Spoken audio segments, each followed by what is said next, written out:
Today, we're going to look at 3 final messages from people who knew they were about to die. But before we get into those stories, if you're a fan of the strange, dark, and mysterious delivered in story format, then you come to the right place because that's all we do, and we upload 3 or 4 times every week. So if that's of interest to you, please replace all of the like button salted butter with unsalted butter. Also, please subscribe to our channel and turn on all notifications so you don't miss any of our weekly uploads. All right, let's get into today's stories. On December 7th, 1941, the Japanese famously attacked Pearl Harbor, the U.S. military base in Hawaii. But Pearl Harbor was not the only U.S. base attacked by the Japanese that month. In fact, just hours after the Pearl Harbor attack, the Japanese shifted gears and attacked U.S. military personnel on Wake Island, which is a coral atoll in the northern Pacific Ocean. After 2 weeks of fighting, the Japanese had taken Wake Island from the Americans, and they sent the majority of American military personnel and American civilian contractors to prisoner of war camps in Asia. But they retained 98 of these POWs to stay on the island and fortify defenses. Over the next couple of years, the Americans would periodically bomb Wake Island, but there was never any concerted effort to take it back from the Japanese. However, that all changed on October 5th, 1943, when the Americans decided it was time to take it back. They launched a huge air raid on the island that was so violent, the Japanese admiral on Wake Island was convinced a full-scale invasion was imminent. And so in his paranoia, he ordered the 98 POWs they had retained on the island to be executed. And so they marched these 98 POWs to the edge of the sea, they blindfolded them, and then they gunned them down. But in the chaos of the air raid and the execution, one of the American POWs somehow managed to escape. After the Japanese had left the area, this POW snuck back down to the execution site, and he carved into the rock a memorial for all 98 of the POWs. So he was including himself in that number because I'm sure he knew he would eventually be recaptured. This was a small area and he was the only American there. And sure enough, this POW was recaptured that day and he was personally executed by the Japanese admiral. The identity of this POW has never been determined. After the war ended, the Japanese admiral that ordered these executions was tried for war crimes, found guilty, and put to death himself. The so-called 98 Rock can still be seen on Wake Island today. On January 25th, 1998, American tourists Tom and Eileen Lonergan boarded a boat in Queensland, Australia. The married couple was from Louisiana. Tom was 34 and Eileen was 28. They had spent the last 2 years in Fiji and Tuvalu serving in the Peace Corps. Australia was just a pit stop on their way back home. They both were avid scuba divers, and they wanted a chance to dive on the world's largest coral reef system, the Great Barrier Reef. Once Tom, Eileen, and the other 24 tourists had boarded this boat, the captain did a head count, and then once he had everyone, he turned the boat around and headed out to sea. After traveling 25 miles, the captain stopped the boat and then told the group to put on their dive gear. So Tom, Eileen, and the others happily put on their fins and their masks and their tanks, and then when they were ready, they were inspected and then allowed to jump into the coral sea. Less than an hour later, the divers came back up to the surface and the captain began pulling them back into the boat. Once everyone was back on board the boat, the captain did another head count just to confirm he had everyone, and once he was sure he did, he turned the boat around and he headed back to shore. Except the captain miscounted, and neither he nor anyone else noticed. Shortly after the boat had left the area, Tom and Eileen Lonergan came up from their dive and looked around and realized they had been abandoned. After the initial panic wore off, they probably told each other that don't worry, as soon as that boat gets back to shore, they will find inside the boat our wallets and passports and other personal items, and they'll know we aren't with them and they'll come out and get us. And so most likely the couple was fairly optimistic as they just treaded water waiting for someone to show up any minute. Except they didn't show up any minute. It took 48 hours before anybody showed up because that's how long it took before someone saw their wallets and passports and personal items were still inside that dive boat.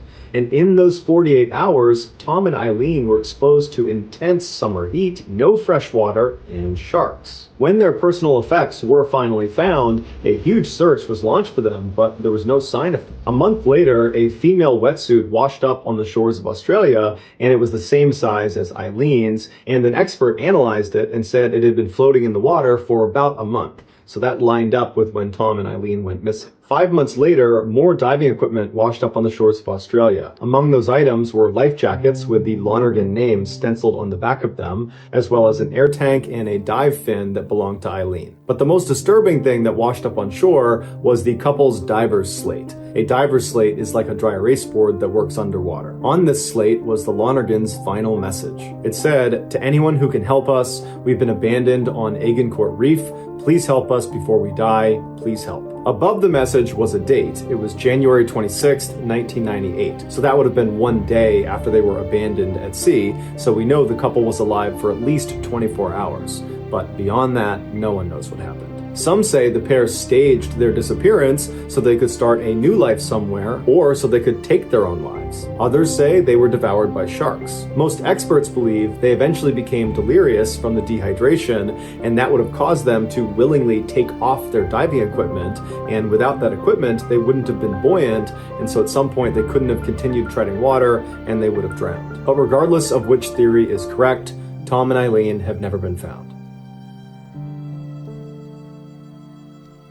Bryce Gillies was born in 1989 in Northern Virginia, just outside of Washington, D.C. From a young age, Bryce's parents knew he loved the outdoors, and so they signed him up for the Boy Scouts. And as a scout, Bryce learned, amongst many things, how to survive in the wilderness. And he would routinely put this training to the test by leaving his house and heading off to the nearby Appalachian Trail and hiking around sometimes up to 20 miles in a single day. Bryce ultimately became an Eagle Scout, which is the highest rank anybody can obtain inside of the Boy Scouts, a rank that only about 8% of scouts will ever reach. After he graduated from high school in 2007, Bryce decided he wanted to go to school out west. And during a visit to Northern Arizona University, Bryce fell in love with their school because all around their campus were these unbelievable hiking trails that were totally unlike anything he saw growing up on the East Coast. Bryce decided this was his dream school, so he applied, and a couple weeks later, he got accepted. He was totally thrilled. During his first couple of years at NAU, Bryce took full advantage of these totally amazing hiking trails within a couple hours of the campus. He also spent some time overseas in West Africa, helping to build a medical clinic for people in need. During the summer break of 2009, so going into his third year at NAU, Bryce was still living out in Arizona in an apartment, and he still had a few weeks before classes started. And so he decided he would head off to the nearby Grand Canyon to do a little bit of hiking. He had recently read in an outdoor magazine about this lesser known but unbelievable trail that was just for experts in the canyon that he wanted to try. It was called the Deer Creek Thunder River Loop, and it brought hikers to this remote location where water gushed out of this huge limestone rock wall, transforming the desert landscape below into this unbelievable green oasis. The article said very strong hikers could complete this nearly 28-mile loop in about 3 days. Since Bryce considered himself a very strong hiker, he decided this was perfect for him. Bryce called his parents and let them know he was going to do this loop, and that when he came back in a couple of days, he'd be making a trip to Virginia to visit with them. Then Bryce called some friends in the area to see if they wanted to come with him on this hike, but no one was available, so Bryce decided he would go on his own. So the next day, which was Saturday, July 18th, Bryce loaded up his car and he began driving these several hours to the parking lot that was nearest the trailhead. Bryce parked his car, he got his gear out of the trunk, and then he set off down the trail. Bryce had not obtained a backcountry permit for this hike. This was a requirement for anybody doing an overnight out in the canyon, which Bryce planned on doing. Bryce also didn't file his route with the park rangers. Had he told them where he was going, they would have tried to talk him out of it. The Deer Creek Thunder River Loop had no protection from the sun the entire time, and since it was July, he would be hit with the highest temperatures and the most direct sunlight. All this on top of the fact that even in the coolest times of the year, this trail is still an extremely difficult trail because of the terrain you have to navigate. In fact, when hikers did file their route with park rangers and they indicated they were going to be doing this expert loop, they would ask them to provide next of kin information in case they died during their hike. It's unclear if Bryce was just very confident in himself and his abilities, or if he was being reckless. From his car, Bryce hiked about 2 miles down some switchbacks into the canyon. Once he reached the bottom, he would have found himself in this wide open flat area called the Esplanade that kind of looked like the surface of the moon, with all these potholes all over it. At this point in Bryce's hike, it would have been dark out, so he would have set up his tent somewhere on the rocks and camped out for the night. People that have done this, that have camped out on the Esplanade, have said it's unbelievably beautiful, because most people experience the Grand Canyon from high up on one of the rims looking down into it. But the Esplanade is literally inside the canyon, so you have this unobstructed view in both directions, and apparently it's quite beautiful. The next morning, Bryce got up at sunrise, he packed up his campsite, and then he continued on his hike. The first challenge he would come up against that morning was navigating down what's called the Red Wall, which is a fairly steep and treacherous descent that for an experienced hiker, it would take about an hour to safely navigate. And then at the bottom of the Red Wall, you would enter into this area called the Surprise Valley. No one really knows why it's named that, but hikers who have been down in this valley, they think it's named after the surprise you feel when you get in there and you realize how much hotter it is. Typically, it's about 10 or 20 degrees hotter down inside of this bowl. After Bryce successfully navigated down the Red Wall, he entered into this totally miserable Surprise Valley, but he would have known he was only about a half mile away from his target destination, the Deer Creek Thunder River, where he planned to jump in and cool off. So, eager to do that, Bryce took off, but made a critical mistake. He went the wrong way. While it's unclear exactly how this happened, experts believe his ears played a trick on him. Hikers are told as they're approaching this river in the middle of the desert, they should listen out for it, because when you get fairly close, you can hear the sound of rushing water. But hikers have to be careful, because sometimes when the wind is blowing in a certain direction, that sound from the river will echo off the inside of this bowl, and it will appear to come from the opposite direction. It's believed Bryce was following his map when he heard the sound of this river coming from a different direction, and so he abandoned the map and followed the sound. Bryce walked for quite a while in the wrong direction, all the way up a hill, and most likely the whole time he was hearing the sound of the water, and he probably thought, once I get over the top of this hill, I'll look down the other side and I will see the water. But when he crested the hill, he looked down and just saw a barren valley. Had he continued another quarter mile down into the valley and then up the other side, he could have turned around and he would have been able to spot an obvious landmark that would have brought him to the river. But most likely, Bryce was exhausted from the extreme heat and the sunlight and trekking all this way, and so he felt like it was probably too risky to keep going down into this valley because he had no idea where it went. So in keeping with his wilderness training he got as a Boy Scout, he dropped all of his heavy equipment off the side of the trail in an area he had marked so he could eventually come back and retrieve it. And then he took his water, food, and headlamp, turned around, and began backtracking. After a little while, Bryce decided to abandon the trail and actually veer off onto a dry creek bed. In the Boy Scouts, they're taught any dry creek bed will eventually connect to water. And so at this point, Bryce is probably running low on water and figures whether this leads him to the Deer Creek Thunder River or some other water body, he didn't care. He just needed water. So off he went on this dry creek bed, but after a while, he saw less and less vegetation. It was just this barren desert in all directions. After a little while longer, Bryce dropped all of his gear on the ground after finishing his water. At this point, he would have known that if he doesn't find a water source soon, he won't make it. And so Bryce just continues to trudge along on this dry riverbed, not seeing any indication that he's getting any closer to water. But then he looks up and he sees the land in front of him appears to slope downward out of view. And then beyond that, he sees off in the distance what looks like the southern wall of the Grand Canyon, and below the southern wall is the Colorado River. And so Bryce would have known if he can just go down this decline, he's certain to reach this river and he'll be saved. And so Bryce made his way up to where the ground started going down towards the river, and he began safely descending fairly slowly, and then he reached a very steep section called a spill, which is a dry waterfall, and these vary in height, but they're pretty steep and they're pretty slick. Once Bryce went down one of these things, there'd be no way to get back up again. So this was a one-way trip.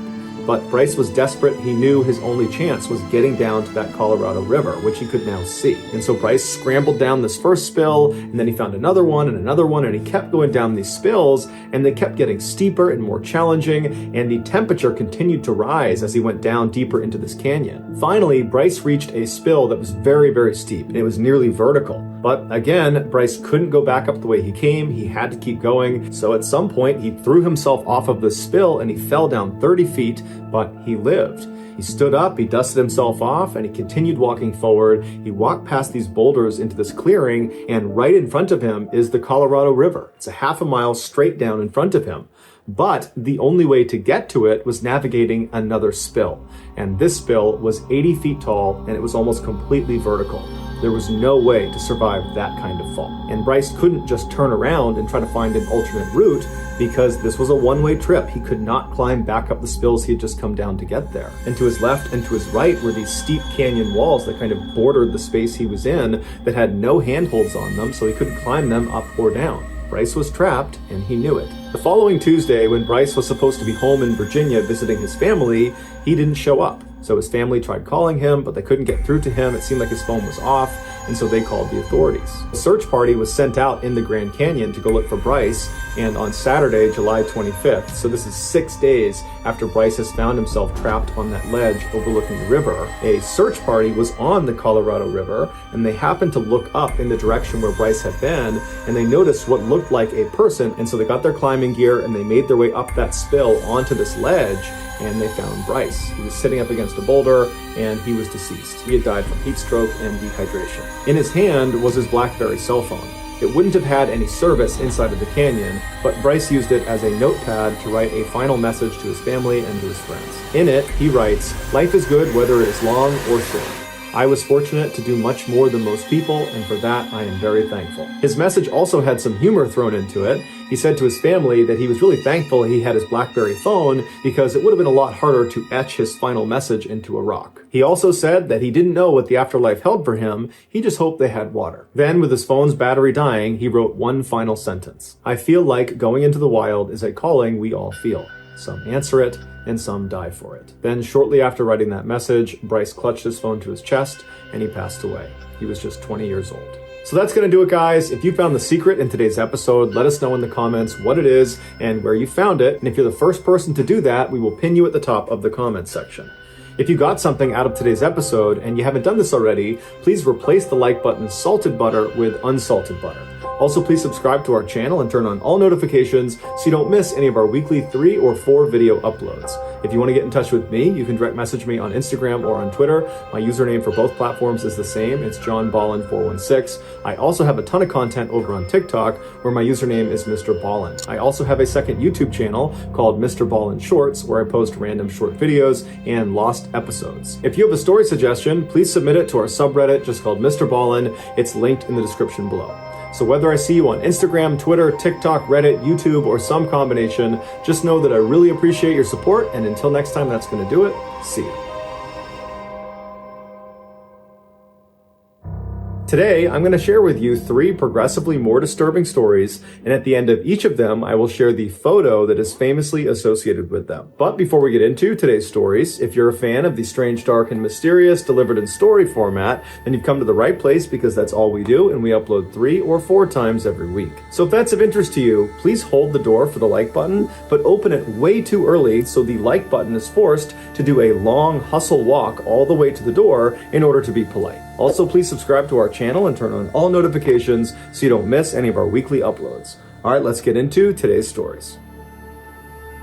In 2009, Rebecca Aylward was a 14-year-old girl living near Bridgend, Wales. She was very close with her mother and her younger siblings. She was a model student, and she was well-liked amongst her peers. That year, she began spending more and more time with a boy in her grade, 14-year-old Josh Davies, who, like her, was a model student and had many friends. In October of that year, Rebecca's mother asked her if Josh was her boyfriend, and she said yes. Even though she knew her daughter was a bit young to be in a serious relationship, she'd spent enough time around Josh to form a very high opinion of him. He was incredibly kind and generous and protective of Rebecca, and so she was happy for the two of them. In January of the following year, Josh was allowed to stay over for the weekend at Rebecca's house, and Rebecca's mother remembers the two of them having such a good time together, goofing around with Rebecca's younger siblings and painting each other's nails. When Josh left at the end of that weekend, he told Rebecca that it had been the best weekend of his life. After he left, Rebecca couldn't stop smiling. She was in love. But later that day, Rebecca received a very surprising text message from Josh. He told her he didn't want to be in a relationship with her anymore. Rebecca was crushed, and she tried to get an answer out of Josh as to why why he wanted to break it off,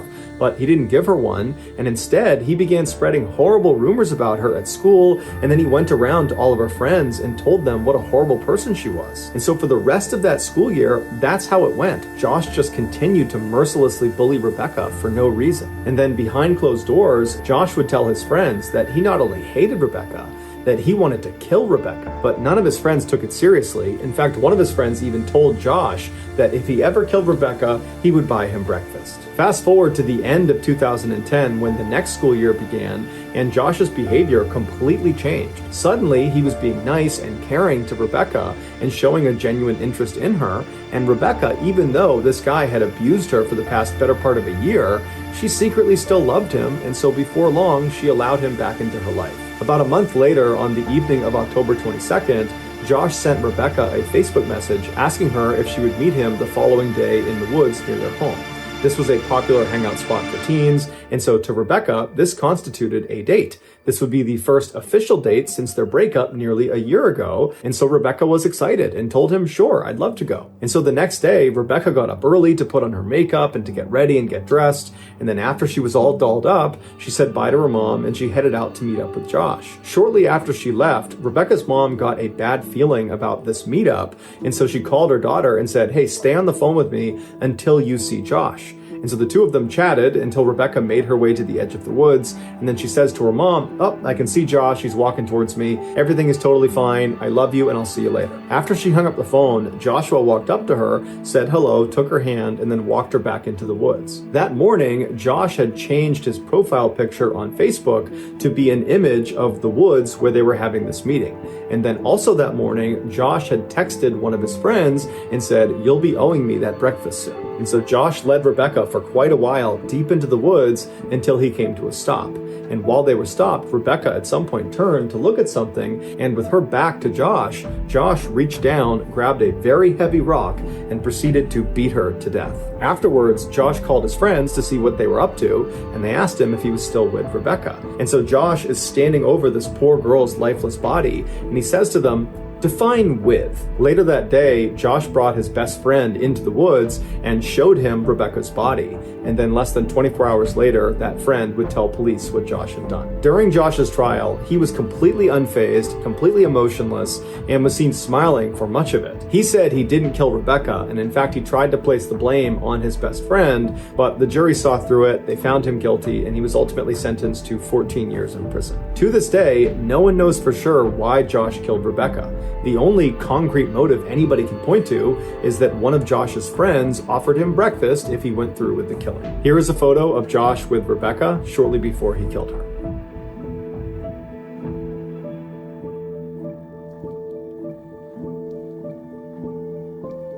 At the start of World War II in 1939, the Kingdom of Yugoslavia did its best to stay neutral and out of the war. But on March 25th, 1941, they finally caved to Nazi pressure and signed a treaty that aligned them with the Nazis. 2 days later, Yugoslavian military leaders who were unhappy with this treaty overthrew their government and installed a new king in hopes he would be able to keep their country out of the war. But upon learning of this coup, Hitler issued a directive that classified this new Yugoslavian government as hostile and ordered its invasion. 10 days later, on April 6th, the Nazis invaded Yugoslavia, and then 11 days after that, Yugoslavia surrendered. But despite their speedy victory, the Nazis struggled to maintain control of the country because of local resistance groups that fought them at every turn. One of the primary resistance groups was called the Partisans. 3 months after the Nazis' invasion, a 15-year-old girl named Lipa Radic and her family, who all lived in Yugoslavia, were arrested by the Nazis. 3 of the men in Lipa's family were members of the Partisans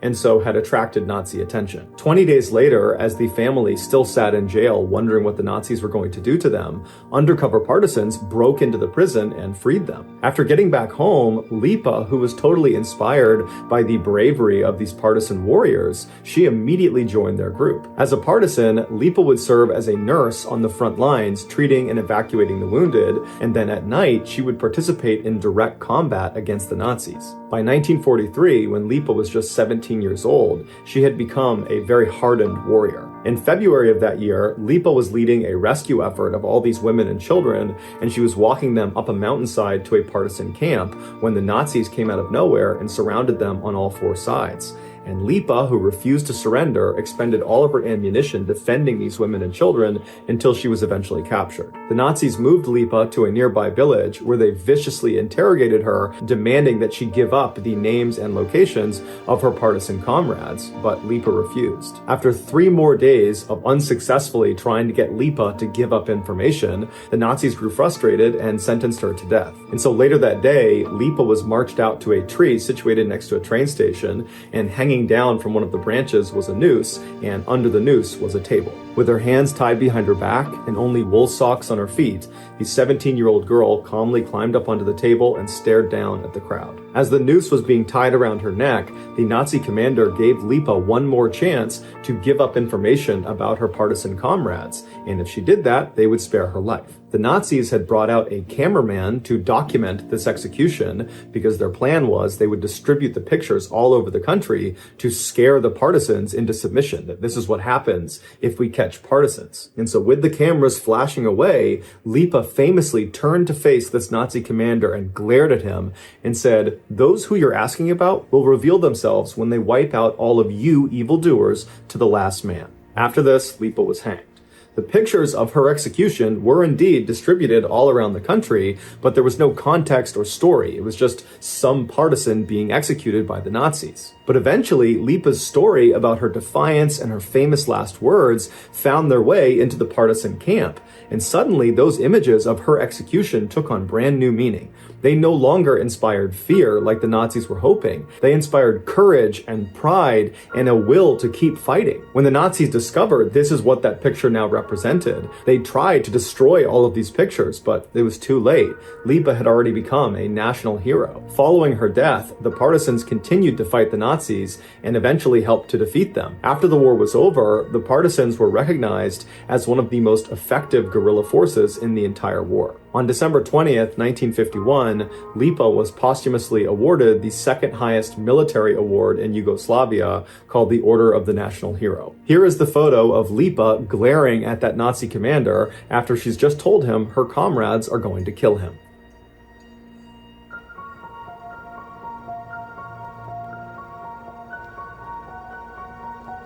In 2017, Steven Weber was a larger-than-life 38-year-old DJ living in Louisiana. That year, through a mutual friend, he met Kenesha Antoine, who was a 38-year-old lawyer also living in Louisiana. And as soon as they met, they immediately hit it off and began dating. They both had always wanted to travel the world, but they never got around to it because life always seemed to get in the way. But now that they had each other, and so therefore had travel partners, they decided they couldn't wait any longer, and so they created a bucket list of all the places in the world they wanted to go.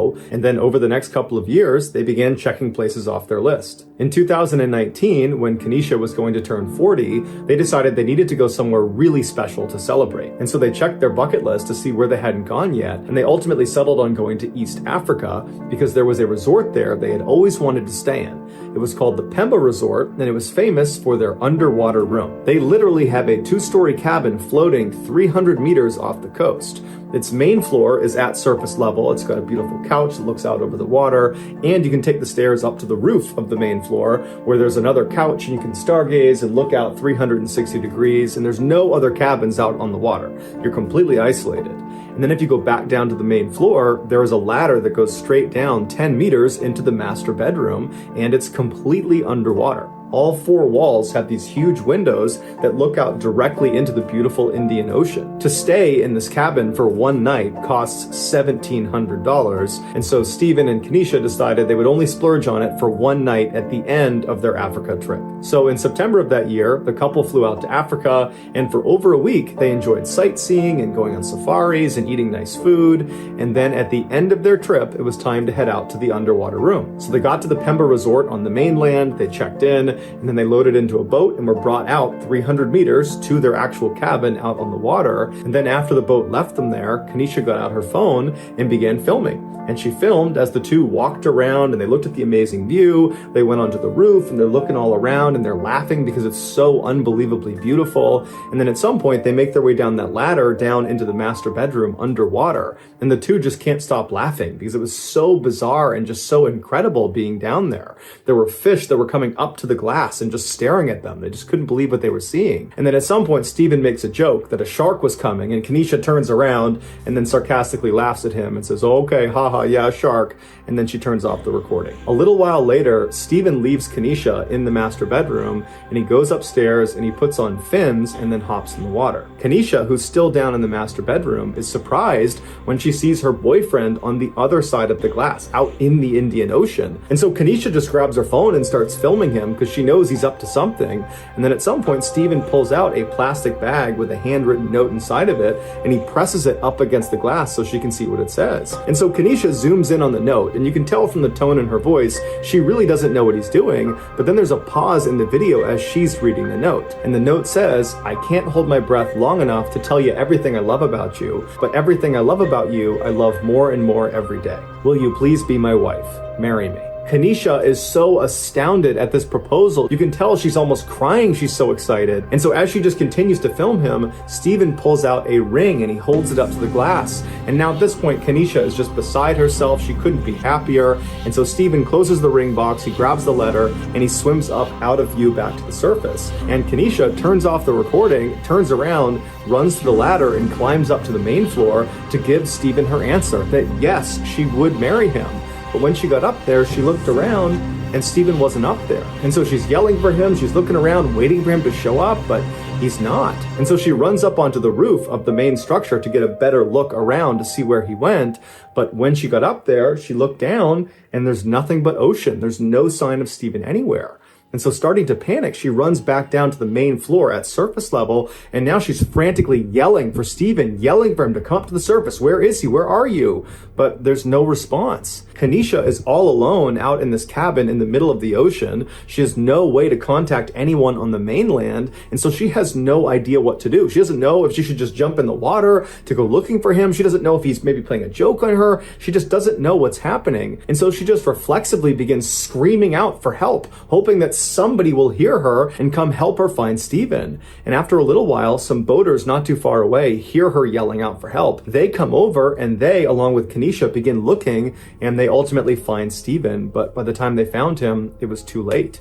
He had drowned. The details of exactly how he managed to drown or exactly where he was when they found him are not listed online. Here are the final photos of Stephen Weber.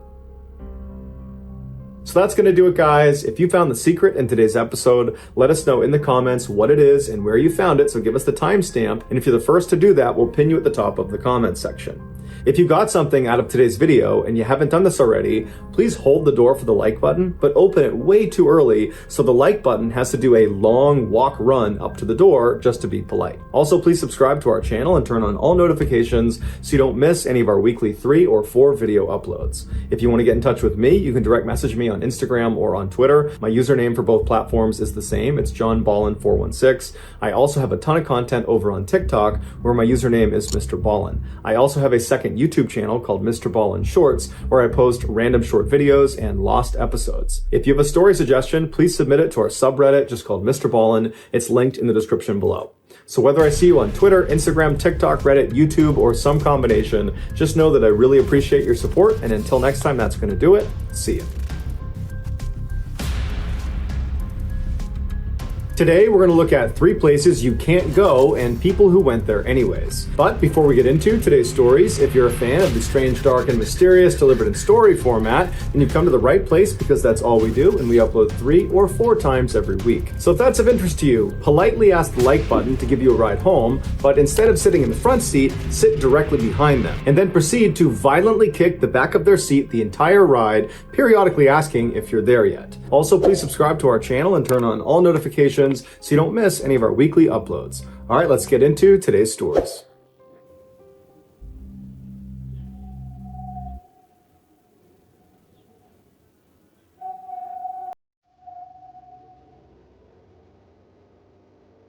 On May 23, 2011, a 26-year-old woman named Jamie Miner was working at a fancy restaurant in Austin, Texas. That night, something seemed to come over Jamie, and she began acting erratic, according to her coworkers. So erratic, in fact, that her boss told her she had to go home. And so some of Jamie's coworkers decided they would call one of her friends to come pick her up because they were concerned Jamie could not get home under her own power. But it would later turn out that when that friend showed up at the restaurant to get Jamie, Jamie wasn't there. And so the friend tried calling Jamie and looking for Jamie, but she was nowhere to be found. When the next day Jamie had still not come home, Jamie's friends and family began calling around and asking if anybody knew where she was, but no one seemed to know. And so the parents filed a missing person report and then began putting up flyers all over Austin in hopes that someone would recognize her and call in with some information. But over the next several weeks after the police have launched their own search, no one came forward with any information about Jamie. Then on June 29th, so 37 days after Jamie has gone missing, a worker found some of Jamie's personal belongings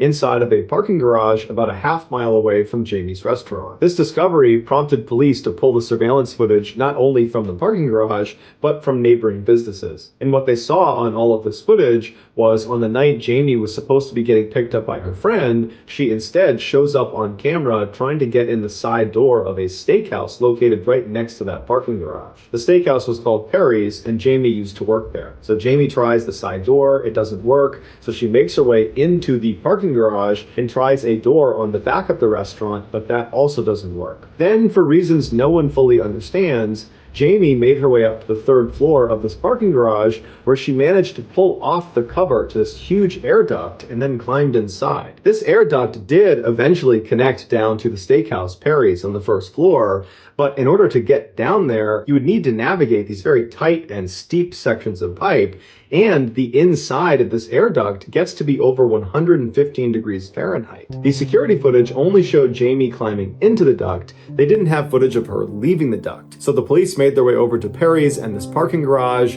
and they get inside the air duct and they find Jamie. She had managed to climb through the ducts from the third floor all the way down to the section of duct that was between the first floor and the second floor. There, she had tried to go down this very steep section of pipe, and after getting to the bottom of it, she could not make the tight turn through the pipe. Her body just could not contort around the turn. But unfortunately, going back up it was impossible. It was too steep, it was too narrow, and there's nothing to grab onto. Jamie almost certainly began screaming for help, but the section of pipe she got stuck in was located in a building just off of the parking garage that was more or less abandoned, and so no one would have heard her. It's unclear how long Jamie was alive inside of that air duct, but eventually she died of hyperthermia, or overheating. While no one knows for sure why Jamie acted the way she did on the night she went missing, it was determined in her toxicology report that she had LSD in her liver. LSD is a very powerful hallucinogenic.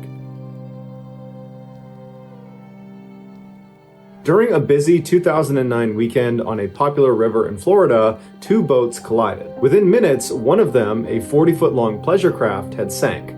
Luckily, all the passengers on both boats survived, but unluckily, where the sunk boat finally landed underwater was not very deep, and it was just barely outside of a main shipping channel, which meant if it didn't get moved, someone was eventually going to run into it. The marina owner contacted a local commercial diver and asked him if he would come out and lift this boat up and move it, but that diver was not going to be available for several weeks, and he was asking for too much money. So the marina owner reached out to another local diver, a guy by the name of Tim, and offered him the job. Tim was not a commercial diver. He was a 43-year-old recreational diver who was well known in the area and had lots of diving experience. But in terms of experience lifting 40-foot crafts off the bottom of the river, Tim had no experience. But Tim was excited at this challenge being presented to him, and so he accepted the deal and offered to do it for half the money the commercial diver was asking for. Even though Tim had never raised a boat before, he knew it was going to require a lot of lift bags around the boat. Lift bags are like these big, durable balloons that you can inflate and deflate underwater. But before Tim could just go down and start placing these bags, he needed to do a survey dive where he just went down and checked out the wreckage, saw it for himself,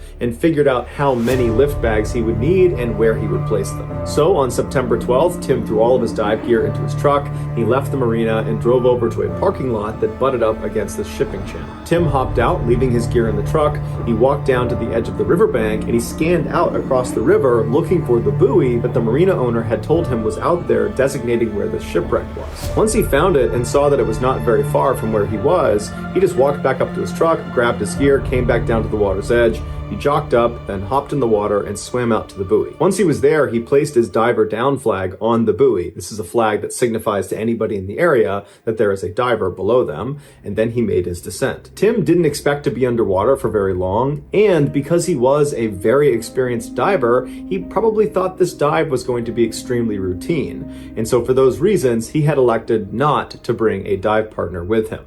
This is a huge no-no in the diving community, especially if you're going to be diving in a hazardous environment like a shipwreck. But Tim was confident, so he broke that rule. One of the pieces of gear that Tim had brought with him was a diver propulsion vehicle, or DPV for short. These DPVs come in all shapes and sizes, but what you should picture in your head is like a little torpedo with a propeller on the back, and the diver holds on to this torpedo and controls the speed using a throttle, and basically just rockets around underwater. The current in the river that Tim was going to be in was fairly strong, and so Tim brought his DPV to help him stay near the shipwreck as he inspected it. After Tim went subsurface, he grabbed his scooter and began going straight down, and the water was not very clear, so he couldn't see the shipwreck at first. But after going down about 50 feet, he saw this beautiful boat.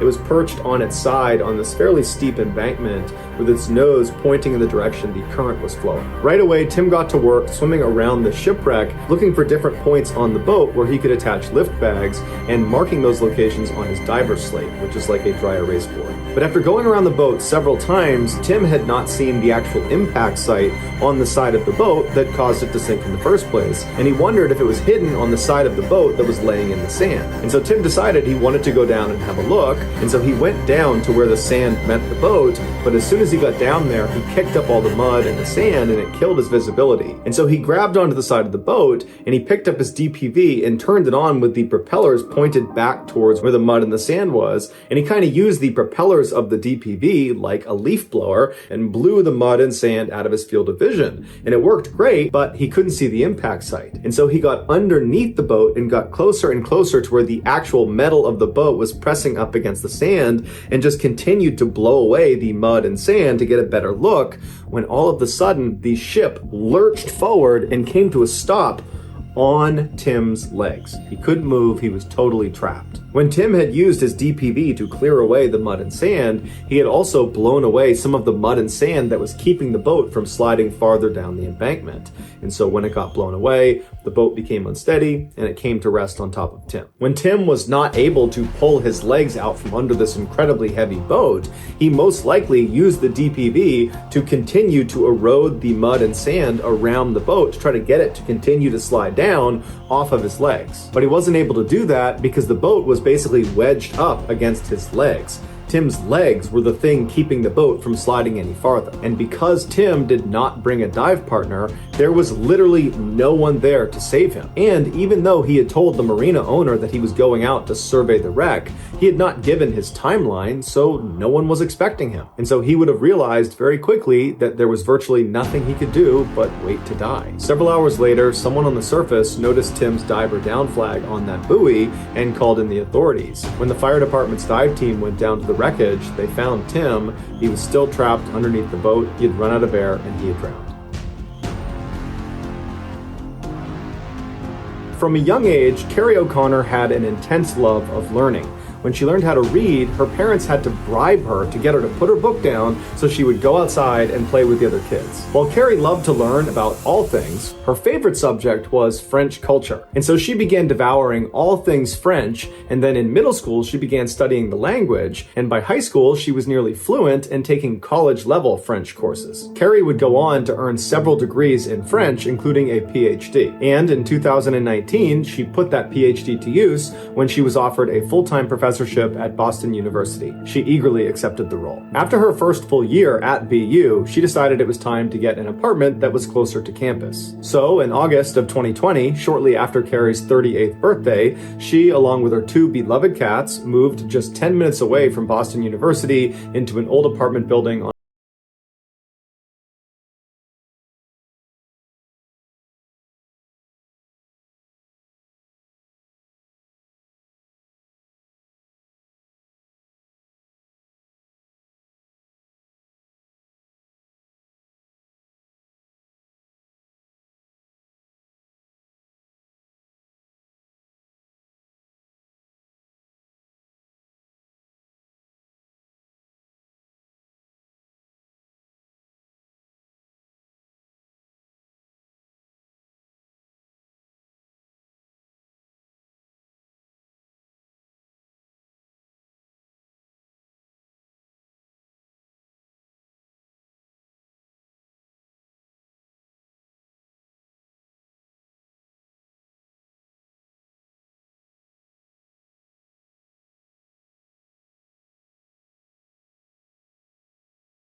also be slid to the side manually, but unlike the hoistway door, the car gate had to be shut all the way in order for the elevator to move between floors. So when the light dinged in the first floor lobby above Carrie's head, she opened up the hoistway door, and then she reached inside and slid open the car gate, and then she grabbed her package and began trying to push it inside of the elevator car. The only way it looked like she could fit this huge package inside of the elevator was if she got it in there at an angle standing up. But no matter how hard she pushed and pulled on it, she just could not get it to go inside. And so while Carrie's doing this, another tenant happened to walk in the front doors of the apartment building, and they saw Carrie struggling, and at first he just walked past Carrie and started going up the stairs towards his own apartment, but he stopped and he turned and he just said to Carrie, "Hey, I don't think it's a good idea to keep doing what you're doing. That package looks like it's too heavy to be on that elevator. The elevator's really old and you might trip a sensor and it might start moving before you're ready. You know, we've had problems with that elevator before. It's just not worth the risk." And so Carrie, who's already pretty committed to doing this,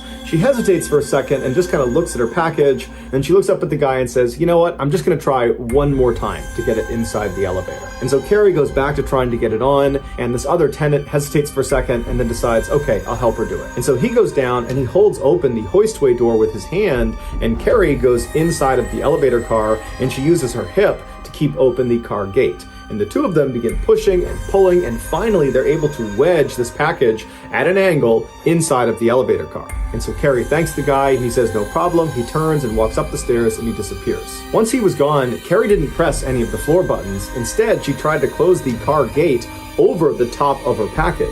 But at the same time, a maintenance worker in the floor below her, which was the basement, hit the call button for the elevator. Unbeknownst to Carrie, the top of her huge package, when they wedged it inside, had pressed up against the sensor at the top of the door frame that registers when the car gate has shut. And so when the maintenance worker pressed the call button, because that package was pressing on the sensor, it tricked the elevator into thinking the gate was shut and secured, and now it was time to move. And so the car began to go down, but it only made it a couple of feet before the movement caused the package to slip off of the sensor, causing the elevator to stop. Carrie was most likely very confused how this car would have moved, considering the car gate was still wide open, but she had bigger problems. She was now trapped between the first floor lobby and the basement. But she didn't panic. Instead, she decided she would just get her package back inside the elevator car, and then she would figure out what to do next. The package, when it came off that sensor, had fallen forward and was basically jutting out of the elevator. So the top half of it was in the first floor lobby, propped up against the floor of the first floor lobby. And so Carrie turned around so her back was facing outside of the elevator, and she got down in a squatting position underneath her package, so her shoulder was up against the package, and then she began pressing it up as hard as she could until she managed to press the package back inside of the car. But again, the top of that package made contact with that sensor that registers whether that gate is shut, and so believing it was shut and secure, the elevator began moving down again. And this time, Carrie Carrie, whose back is to the opening of the elevator, she lost her balance and fell backwards out of the elevator into that narrow space between the outside of the elevator and the inside of the elevator shaft. Now, if the elevator had not been moving, she probably could have just crawled back up into the elevator, but unfortunately, her package this time did not slip off the sensor. And so the elevator still believed the gate was shut, and so it kept on moving down. And so as soon as Carrie fell into this narrow space, the movement of the elevator would have kind of sucked her up into that space, crushing her up against the inside of the elevator shaft wall as the car forces its way down past her towards the basement. But the car doesn't even get to the basement. It stops once Carrie is pinned perfectly between the elevator and the elevator shaft walls. When the fire department finally arrived, it was too late. Carrie was already deceased. So that's gonna do it, guys. If you found the secret in today's episode, let us know in the comments what it is and where you found it, so give us the timestamp. And if you're the first to do that, we will pin you at the top of the comment section. If you got something out of today's video and you haven't done this already, please politely ask the like button to give you a ride home, and when they say yes, instead of sitting in the front seat, sit directly behind them, and then proceed to violently kick the back of their seat the whole ride, periodically asking if you're there yet. Also, please subscribe to our channel and turn on all notifications so you don't miss any of our weekly 3 or 4 video uploads. If you want to get in touch with me, you can direct message me on Instagram or on Twitter. My username for both platforms is the same. It's JohnBallen416. I also have a ton of content over on TikTok where my username is MrBallen. I also have a second YouTube channel called MrBallen Shorts where I post random short videos and lost episodes. If you have a story suggestion, please submit it to our subreddit just called MrBallen. It's linked in the description below. So whether I see you on Instagram, Twitter, TikTok, Reddit, YouTube, or some combination, just know that I really appreciate your support, and until next time, that's going to do it. See ya. Today, we're going to look at 3 places you can't go and people who went there anyways. But before we get into today's stories, if you're a fan of the strange, dark, and mysterious delivered in story format, then you come to the right place, because that's all we do, and we upload 3 or 4 times every week. So if that's of interest to you, please replace the like button's hairspray with Gorilla Glue adhesive spray. Also, please subscribe to our channel and turn on all notifications so you don't miss any of our weekly uploads. All right, let's get into today's stories. On February 24th, 2019, a woman arrived at a ceramics factory in Hubei province in China. She walked through the front door into the main office, where she saw a desk attendant. She informed them she was a quality control inspector, and she was there that day to inspect their vehicles. The attendant was accustomed to their company being periodically inspected, and so she asked the woman if she needed any help, and the woman said, "Nope, I'm just going to roam around your building, check what I need to check, and then I'll be out of here." And so the attendant told her that was totally fine, and if she needed anything, just come back and she would help her. And so the inspector thanked her and then turned around and went out the front door and checked the vehicles in the front lot of the ceramics factory. And then after she was done, she went back into the main office. She walked past the attendant and out the back door into the very active yard where all day long these huge bulldozers would move around thousands of pounds of sand. And so the inspector walked out that back door and she scanned the yard, and she saw there were 2 bulldozers doing just that, moving all around. And then off to the left side, there was a dump truck that seemed to be stationary. And so very confidently, she just walked right into the yard and made her way over to that dump truck. And then when she got there, she flagged the driver down and said she was an inspector and that she was going to check the vehicle out. And so the driver helped her by turning on and off signals and moving back and forth. And then at some point, the inspector needed the dump truck driver to back up a significant distance. She needed to watch him do that. And so she, the inspector, backed away from the dump truck until she was in the middle of the yard, standing right in front of this parked bulldozer. What happens next is all caught on video. And so as she's standing there and she's watching the dump truck back up right in front of her, the bulldozer driver right behind her turns on the machine and immediately lurches forward. Now, the driver of this bulldozer did not see the woman, and she was in his blind spot right in front of the bucket of his bulldozer. And he was not aware there was somebody on foot walking around the yard. It's an extremely dangerous place to be on foot. And so he goes right into her and he knocks her backwards. She falls into the bucket. She starts screaming, but no one can hear her. It's so loud. And the driver drives the bucket directly into a pile of sand and scoops up thousands of pounds of sand that come down directly on this woman. So now she's completely buried alive and being crushed by all this sand.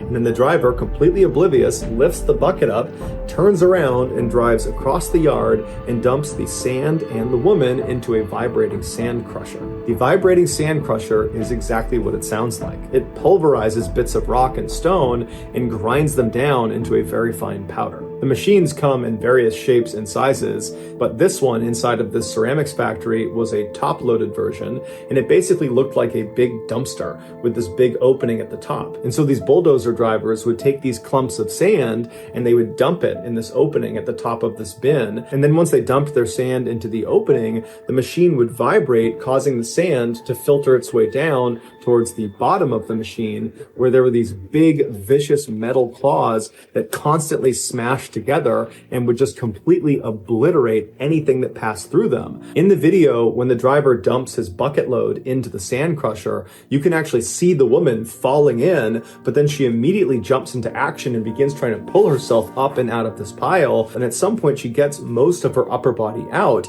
and she waves, and she gets the attention of the driver who's just dumped her into the sand crusher. And the driver, he stops right away. You can see the vehicle lurch to a stop. He leaps out and he starts running over to the sand crusher. But as he's running over, this woman who's waving and waving, at some point her leg or some other part of her gets grabbed by those jaws at the bottom of the machine, and she's pulled slowly down into the sand crusher and disappears under the sand. When this happens, the driver is frantic and he's screaming for other people in the factory to come over and help. And at some point, the others inside, they realize there's an emergency and they all run over. But when they realize what's happened, that someone has fallen into the sand crusher, they all just stop and stand there because they know there's nothing they can do. The woman was gone.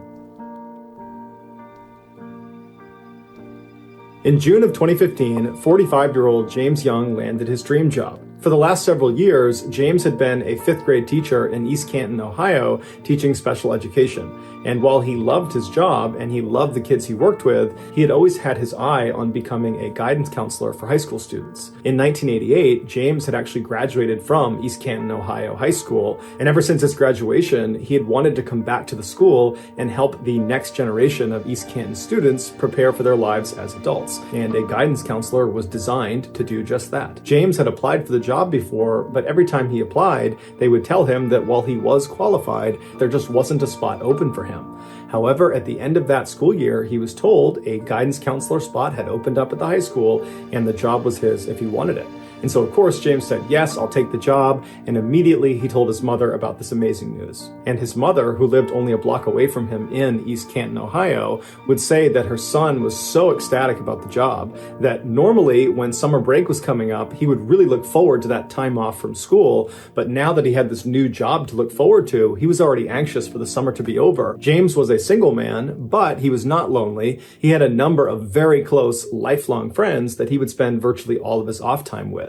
And that summer, he did just that. He went out with his friends, they explored all of Ohio and outside surrounding areas, they spent a lot of time outside, and they enjoyed each other's company. Towards the end of the summer, James and his friends knew it was time to schedule their annual trip to Cedar Point. Cedar Point is an amusement park about 2 hours northwest of East Canton, Ohio. It's situated right on the shores of Lake Erie, and it's known for its incredible roller coasters, of which they had 17, making them the park with the second most roller coasters in the world. Every summer, since James could remember, he and his very close friends would make a trip out to Cedar Point, usually at the end of the summer, to kind of cap off their vacation. After looking at their calendar, they decided that the best day to go would be Thursday, August 13th. This would give the group of friends one more fun thing to do before the following week James started his new job. So on the morning of that Thursday, the friends piled into a car and they made the 2-hour commute up to Cedar Point. And as soon as they got there, they went inside, they grabbed a map, and they began systematically hitting as many rides as they possibly could.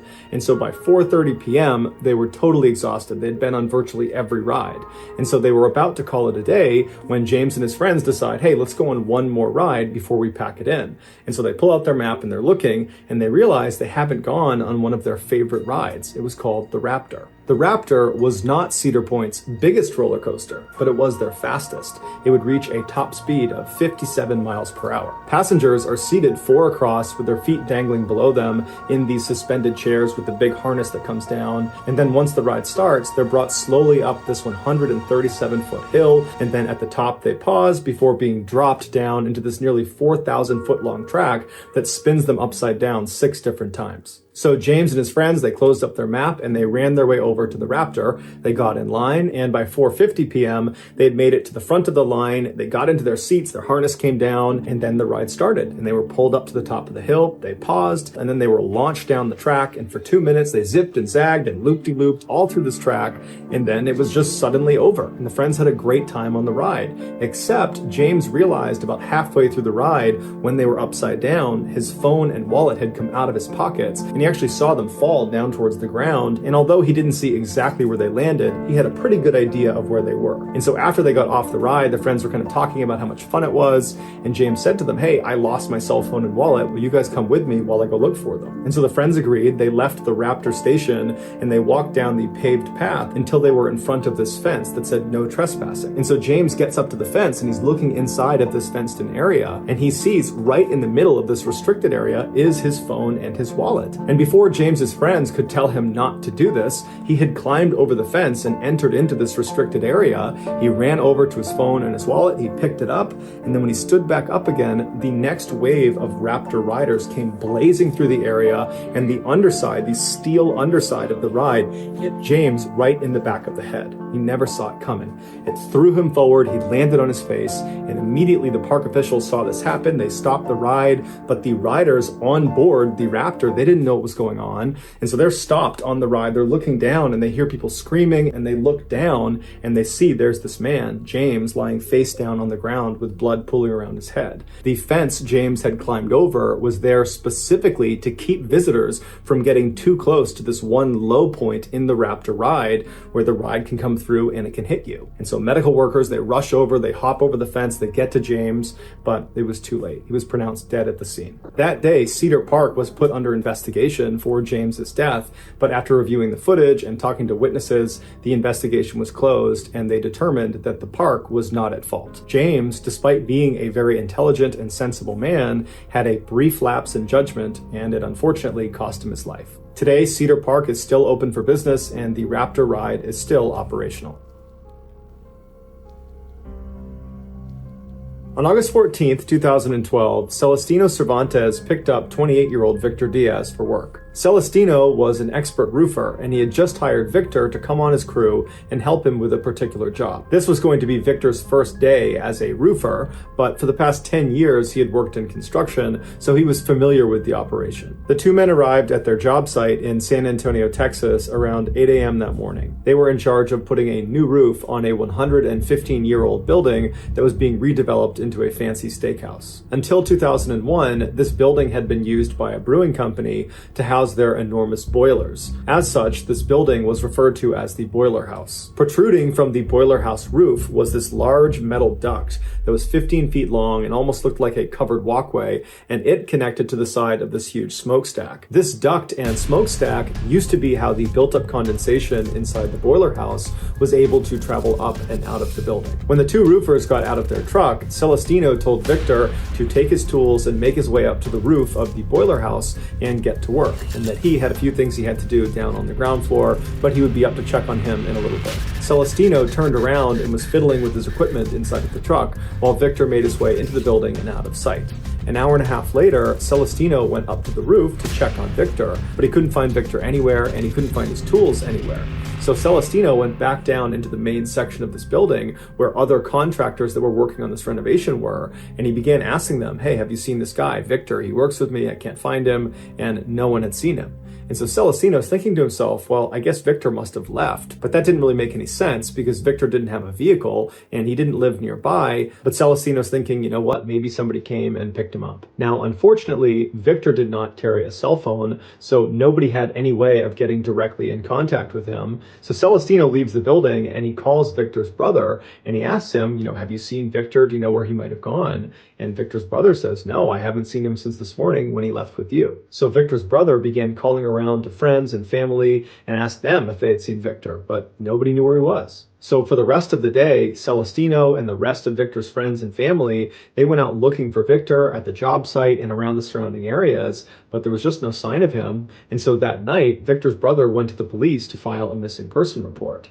But the police told him that it was really too early to file a report because Victor was an adult and there was no sign of foul play, and that he should just come back in a day or two if Victor still has not shown up. 2 days go by and Victor had still not shown up, so Victor's sister-in-law went back to the police and says, okay, now I want to file a missing person report. We don't know where he is, no one can get in touch with him, we need your help. But the officer she spoke to told her that she still needed to wait another 5 days to process this request. It would turn out this was just not true. It was a mistake. There was no arbitrary waiting period to file a missing person report. So without any help from the police, Victor's friends and family and co-workers spent the next several days scouring San Antonio, scouring the job site, looking everywhere for him and handing out flyers and asking people if they'd seen him, but no one had. He had just disappeared. By Monday the following week, so 6 days after Victor has gone missing, his family had printed out dozens of these huge posters with his face on them and a number to call if you had any information about him, and their plan was to distribute them the following morning all over San Antonio. But following morning, before they headed out, they got a call. Victor had been found. 7 days earlier, when Celestino told Victor to head inside and make his way to the roof and begin the project, Victor had gotten his tools, gone inside, he made his way up the stairwell to the second floor, and then he made a series of odd decisions. Instead of making his way to the access door and climbing his way up to the roof, he went to the far side of the second floor where there were all these wooden barriers preventing people from going any farther.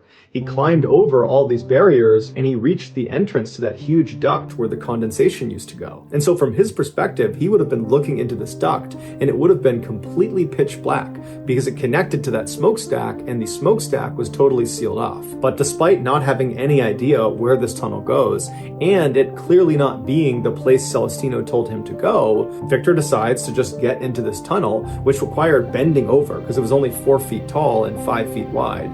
So he gets inside of this tunnel and he begins shuffling his way deeper and deeper into this tunnel until he reaches the end of the tunnel where it actually connects into the smokestack. Now at the top of this duct where it connects to the smokestack, there wasn't a grate or bars or any sort of barrier that would stop you from spilling into the smokestack, and because it was totally pitch black, Victor, when he made it to the edge of that duct, he just kept on walking and fell 20 feet down to the bottom of the smokestack. And so in total darkness, Victor, who was probably badly hurt from the fall, began feeling around the inside of the chimney looking for a way out. And he eventually found a hatch that was big enough for him to fit through, but when he felt up against it, he realized it was locked from the outside and it wouldn't even budge. He couldn't even get light to come in through a crack. It was totally sealed off. And that was the only way out of the smokestack unless he could get back up to the duct, but there was no way to do that. He most likely began screaming for help, but he was encased in thick brick, and so his sound wouldn't have traveled. It would have been completely muffled.